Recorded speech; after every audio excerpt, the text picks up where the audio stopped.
Oke, Assalamualaikum warahmatullahi wabarakatuh. Izin untuk mempresentasikan hasil diskusi kami dari kelompok 3 mengenai sleep disturbance. Izinkan saya memperkenalkan diri kembali. Perkenalkan, nama saya Alfitari Nina Razizah dengan NIM akhir 100. Lalu ada Suci Lestari dengan NIM akhir 087, Nabila Jasmine dengan NIM akhir 088, Zidan Barik dengan NIM akhir 090, Matea Keisha dengan NIM akhir 104, Tripa Mungkas dengan NIM akhir 107, Dita dengan NIM akhir 112, Ayasa Jasmine dengan NIM akhir 115, Delia Yastiadi dengan NIM akhir 118. Definisi sleep disturbance. Sleep disturbance adalah gangguan tidur pada anak yang membuat kualitas dan pola tidurnya terganggu. Kondisi ini bisa berdampak pada kesehatan fisik dan emosi anak. Gangguan tidur sering terjadi pada anak usia 2-5 tahun dan biasanya bukan masalah serius, melainkan bentuk reaksi dari rasa tidak aman atau perubahan yang dialami saat tumbuh. Selain itu, gangguan ini sering berhubungan dengan kondisi lingkungan dan hubungan anak dengan orang tua. Lanjut, ada alasan terjadinya sleep disturbance. Yang pertama, stres dan kecemasan, pikiran yang terlalu aktif atau overthinking, atau masalah keluarga, atau kekhawatiran finansial bisa membuat sulit tidur atau sering terbangun di malam hari.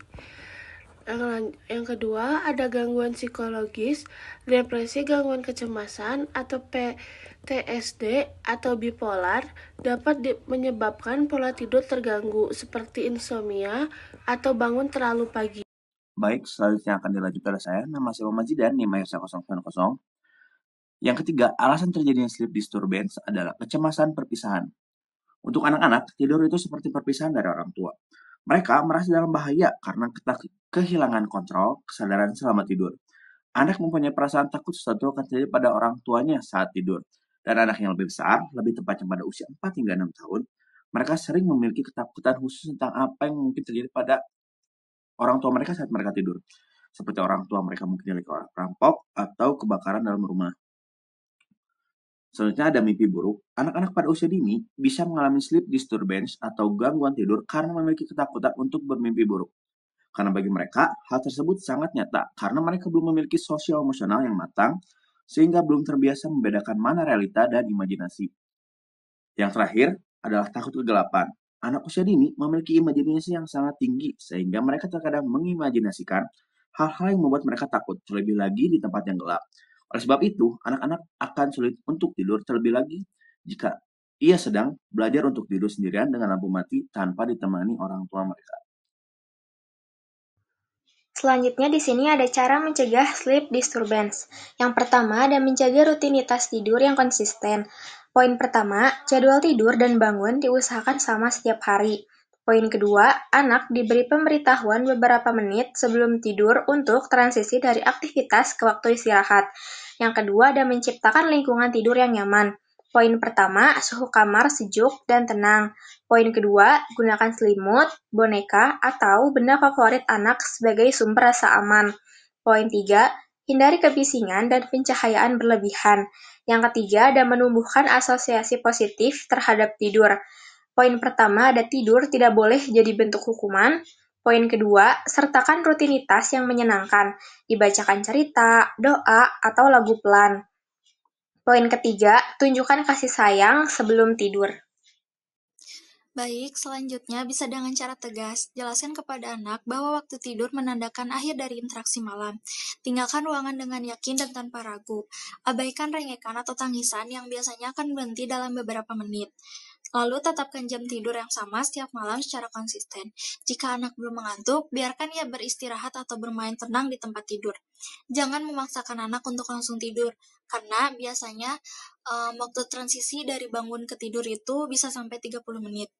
Lalu selanjutnya bisa dengan cara berikan objek keamanan, menyediakan selimut atau boneka kesayangan untuk dipeluk, membantu anak merasa aman saat beralih dari bangun ke tidur. Selanjutnya, dengan cara tunjukkan kasih sayang. Berikan cinta dan perhatian dari kedua orang tua secara rutin. Hindari kritik berlebihan yang membuat anak merasa tidak yakin dengan kasih sayang Anda. Selanjutnya, hindari hukuman tidur lebih awal.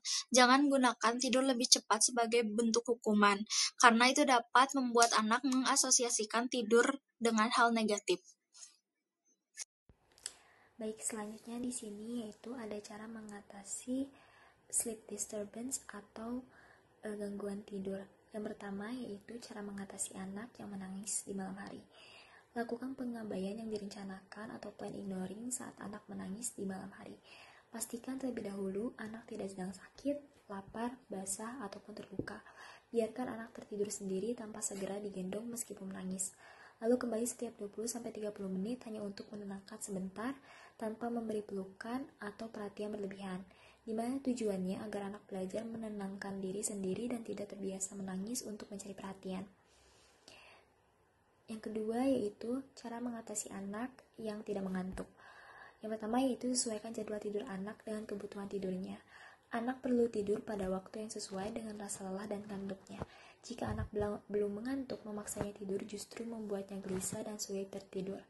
Yang kedua yaitu kurangi atau hilangkan waktu tidur siang jika anak sulit tidur malam. Yang ketiga yaitu tunda sedikit waktu tidur malam agar anak benar-benar mengantuk. Dan yang terakhir, pahami bahwa setiap anak memiliki kebutuhan tidur yang berbeda, karena tidak semua anak membutuhkan waktu tidur yang sama. Orang tua perlu menyesuaikan rutinitas tidur berdasarkan usia, aktivitas, dan kebutuhan individu anak. Oke, selanjutnya cara mengatasi anak yang takut akan kegelapan. Ada beberapa cara untuk mengatasinya. Nah, ini tuh ketika anak mulai tumbuh dan berkembang, rasa takut akan kegelapan itu akan sering muncul. Nah, anak ini mulai membayangkan hal-hal yang menyeramkan di dalam kegelapan. Contohnya itu seperti anak membayangkan ada monster di dalam ruangan yang gelap. Terus kayak misalkan melihat bayangan. Nah, anak-anak ini tuh biasanya memiliki imajinasi yang kuat. Nah, tapi belum bisa membedakan mana yang nyata dan mana yang hanya bayangan mereka saja. Akibatnya, gelap ini akan terasa seperti tempat yang berbahaya bagi mereka. Nah, cara mengatasinya itu ada 6. Yang pertama ada memberikan afeksi dan perhatian yang lebih kepada anak. Yang kedua ada memberikan pencahayaan yang cukup di dalam ruang tidur. Yang ketiga ada atur kamar tidur agar lebih nyaman. Karena biasanya kalau misalkan kamar tidur udah nyaman, biasanya anak tidur dengan lelap. Yang selanjutnya ada gunakan teknik desensitisasi. Nah, desensitisasi ini tuh adalah proses membiasakan diri secara bertahap agar rasa takutnya itu berkurang. Nah, contohnya itu kayak misalkan hari pertama. Hari pertama tuh anak tuh tidur dengan keadaan lampu menyala. Lalu hari selanjutnya anak mulai dibiasakan dengan meredupkan lampunya. Lalu hari berikutnya mulai menggunakan lampu kecil, dan hari berikutnya anak sudah terbiasa dengan keadaan ruangan yang gelap. Lalu yang selanjutnya ada ciptakan suasana tenang dan nyaman. Dan yang terakhir itu memberikan teman tidur pada anak agar anak merasakan rasa aman dan nyaman. Nah, teman tidur di sini itu dimaksud dengan misalkan kan kalau misalkan anak-anak itu kayak kalau misalkan mau tidur mereka tuh harus kayak misalkan meluk boneka atau misalkan guling kesayangannya. Nah, itu tuh bagi mereka itu adalah teman tidur. Nah, yang selanjutnya yang nomor 4 itu cara mengatasi anak yang suka berkeliaran di malam hari. Nah, ini tuh biasanya terjadi pada anak sekitar usia 3 tahun. Biasanya anak ini mudah untuk tidur, tapi mudah juga untuk terbangun di malam hari.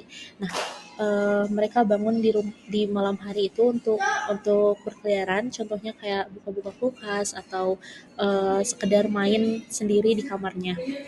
Nah, anak-anak ini tuh tidak diatur sambil berjalan. Nah, ini tuh beda sama sleepwalking. Kalau misalkan sleepwalking itu kan tidak sadar. Nah, kalau misalkan kasusnya ini tuh dia tuh sadar setengah sadar gitu. Dia sadar akan apa yang dia lakukan gitu. Selanjutnya Cara mengatasinya itu ada 3. Yang pertama ada berikan hadiah yang positif kepada anak. Misalnya, kalau misalkan anaknya itu nurut sama orang tuanya, biasanya orang tua tuh kayak ngasih ngasih apa ya, ngasih reward gitu, kayak berupa stiker atau janji makan es krim kayak gitu-gitu. Terus yang kedua ada ciptakan suasana tidur yang nyaman. Dan yang ketiga ada terapkan jadwal tidur yang konsisten. Nah, jadwal tidur yang konsisten ini akan membuat anak terus semakin teratur untuk jam tidurnya karena udah diatur sama orang tuanya supaya lebih konsisten. Lalu yang kelima, anak yang masih tidur dengan orang tua. Nah, cara mengatasinya itu yang pertama, jangan biarkan anak membiasakan diri tidur di tempat tidur orang tua. Lalu yang kedua, ajarkan anak untuk belajar mandiri saat malam hari. Yang ketiga, bersikap tegas dan konsisten sejak awal. Lalu yang terakhir, antar anak kembali ke kamarnya dan tenangkan di sana. Selanjutnya, di sini ada laporan kasus atau contoh kasus dari sleep disturbance atau gangguan tidur. Di sini ada tiga kasus. Kasus yang pertama terjadi pada anak laki-laki usia 11 tahun, di mana seorang anak ini dibawa ke dokter karena tidak bisa tidur di malam hari. Ia sering bangun dan pergi ke kamar orang tuanya untuk mengeluh. Anak laki-laki ini sangat dekat dengan ibunya tetapi tidak suka pada ayahnya. Konselor menyarankan agar orang tua dapat bekerja sama dan membuat peraturan, yaitu melarang anak untuk tidur di kamar orang tua dan juga mematikan lampu saat jam tidur, serta memberikan pujian kepada anak jika bisa tidur di kamarnya sendiri. Setelah aturan dilakukan dengan konsisten, perilaku dan suasana hati anak menjadi lebih baik. Di kasus yang kedua, terjadi pada anak laki-laki usia 5 tahun. Jadi, seorang anak laki-laki berusia 5 tahun ini sering bangun tengah malam dan berpindah tidur ke tempat orang tuanya hampir setiap malam. Sang ayah sudah mencoba mengembalikannya ke kamarnya, tapi anak tersebut tetap datang kembali ke kamar orang tuanya. Untuk memperbaiki masalah ini, konselor menyarankan untuk memenuhi permintaan anak sebelum tidur seperti minum susu dan bermain sebentar agar tidak ada alasan untuk bangun di malam hari. Disarankan juga untuk membeli tiket kepada anak yang dapat ditukar dengan hal-hal yang menyenangkan seperti menonton film atau memakan permen jika anak tersebut tetap tidur di tempatnya sepanjang malam. Jika anak bangun dan masuk ke kamar orang tuanya, orang tua hanya perlu mengantarnya kembali tanpa bicara panjang atau marah. Setelah 2 minggu dilakukan secara konsisten, anak mulai terbiasa tidur sendiri semalaman dan tidak datang ke kamar orang tuanya lagi. Di kasus yang ketiga atau di kasus terakhir ini terjadi pada anak perempuan berusia 3 tahun yang bernama Anne. Jadi Anne ini selalu bangun pukul 2.30 dini hari atau setengah tiga malam dan pergi ke kamar orang tuanya. Awalnya orang tuanya membiarkan Anne tidur di kamar mereka karena mereka kelelahan, tapi akhirnya menjadi kebiasaan Anne. Anne selalu datang ke kamar orang tuanya untuk tidur bersama pada waktu yang sama setiap malamnya. Konselor menyarankan agar Anne diberi boneka sebagai teman tidur dan juga mengurangi waktu tidur siangnya. Jika Anne berhasil tidur di kamarnya sendiri sampai pagi, Anne dapat bermain dengan bonekanya pada keesokan harinya. Tapi jika tidak, maka bonekanya akan disimpan. Setelah seminggu dilakukan secara konsisten, Anne berhenti datang ke kamar orang tuanya dan bisa tidur dengan tenang di kamarnya sendiri.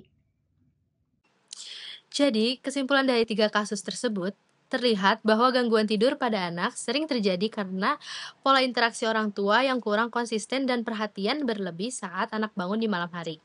Akhirnya, anak terbiasa mencari perhatian dengan cara bangun dan datang ke kamar orang tua. Dengan menerapkan aturan tidur yang tegas namun hangat, penguatan positif seperti pujian atau hadiah, serta mengurangi perhatian saat anak bangun, ketiga anak tersebut akhirnya bisa belajar tidur sendiri dengan tenang. Mungkin sekian hasil presentasi dari kelompok kami. Bila ada pertanyaan atau mau ada yang didiskusikan, dipersilakan. Terima kasih. Wassalamualaikum warahmatullahi wabarakatuh.